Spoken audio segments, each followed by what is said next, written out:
And then I go to Perplexity to summarize whatever that link was. And Perplexity will go into the link because it has like wide access to the internet. You do have to make a connection to Perplexity.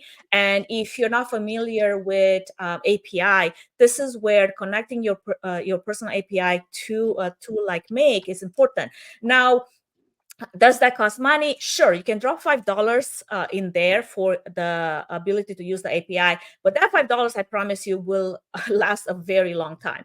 And you can customize this prompt to be as specific as you want it to be.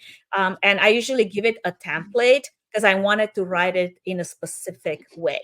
And once that's done, I use this router, which what it does is basically sends this information to multiple places. And you can add multiple, as you can see. Like, I'm not going to do that right now. I already have it done. So what